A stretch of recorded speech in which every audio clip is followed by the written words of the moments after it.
Okay, which I guess gets to my next point, which is kind of around the food industry. So again, we got sold this no-fat narrative, these low fats, that then these foods started becoming high in sugar, low in fat, and again, we started morphing into all these processed foods, and we found out at the end of it, via some studies, that a lot of these companies weren't even being truthful about some of these things, and the sugar content went up, and we found that very possibly we were eating the wrong things.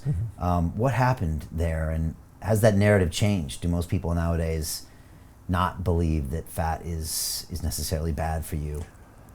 Well, it depends on who you talk to. I mean, certainly, I think the main thought right now is still that fat is bad for you. Saturated fat is bad for you. Red meat is bad for you. Butter is bad for you. We should be eating, canola oil, soybean oil, margarine.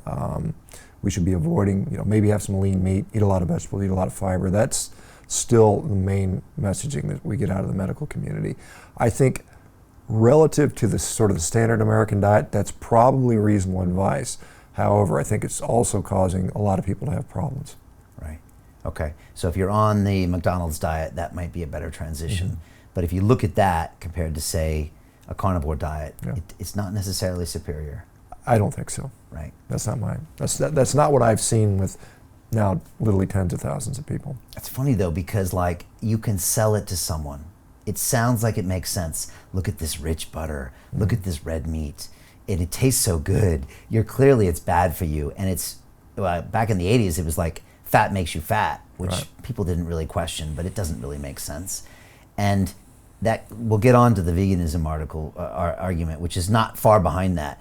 But is it frustrating to you to see that kind of sold and that people even buy that without thinking about the science? Well, I think the problem is most people don't think at all. There's a minority of people that even care about what they eat. I mean, really the biggest decision-making point is, does it taste good and how cheap is it? That's what probably 90% of the people make their decisions. So the apathy is more a problem.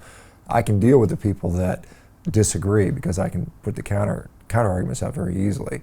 Because they're thinking about it. Right, they're at least thinking about it. But when you have most people that could care less, as an orthopedic surgeon, I've literally cut people's legs off and they refuse to change their diet. And it's clearly because of their diet and they still won't do it. And so we do have some issues very significant issues with addictions. The food companies know how to addict people. They study this. They actually have scientists. It's like if you had a heroin addict and they were studying how to make the best heroin that is the most addictive and putting it out there in the population. That's what they're doing with the food. And they know it, and you can just walk around and it's everywhere. Everyone's addicted to it. It's hard to stop because it's free, it's ubiquitous, and your grandmother gives it to you. So it's how do you stop that?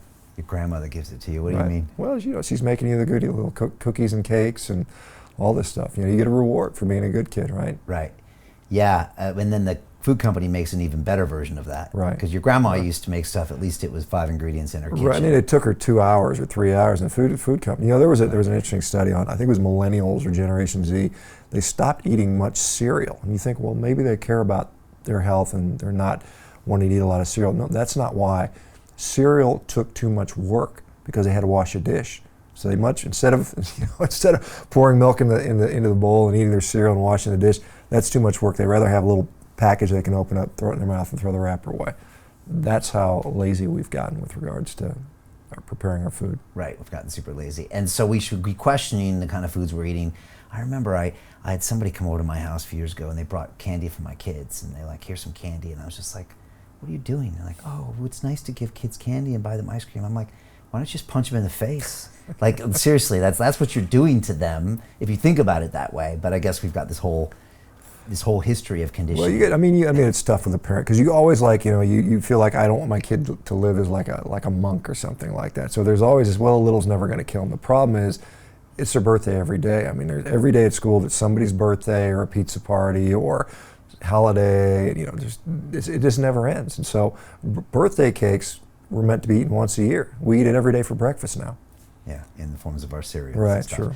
So just to finish up with the food industry, it's a bit like our mobile phone industries. They're some of the best at creating addictions, right? Mm-hmm. But they create this processed food that doesn't satiate us, that's got the cool packaging, it's got the great taste, the crunchiness, the this and the this, and it gets you addicted to, like I said, the look, the packaging, the feel, the marketing message, kind of like the Marlboro Man, but probably for food. And then people just, without thinking it subconsciously, they're saying, this makes me feel better, so I'm gonna grab it.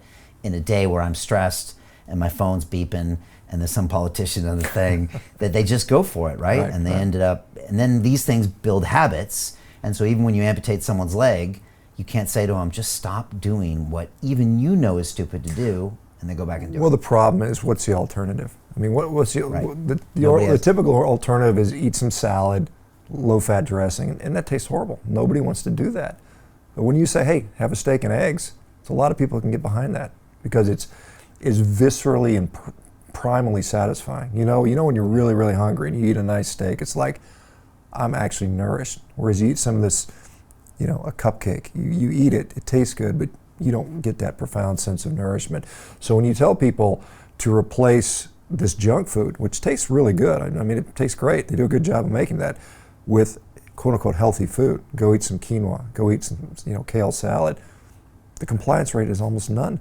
Yeah. Hey, it's Brian Rose, founder of the DeFi Academy. I've told you my 4-week crypto bootcamp is amazing, but don't take my word for it. This is what my students are saying. The DeFi Academy was an amazing experience for me. It took me totally out of my comfort zone. In this course, I was challenged, I was held accountable, and pushed to do things that honestly weren't always easy. It's been phenomenal, and I can't believe we're already up on our 4 weeks. It has flown by. Going through this DeFi accelerator by far was one of the best courses I've taken. You do this course, you really get into the nitty-gritty of the activities that will make you comfortable with decentralized finance.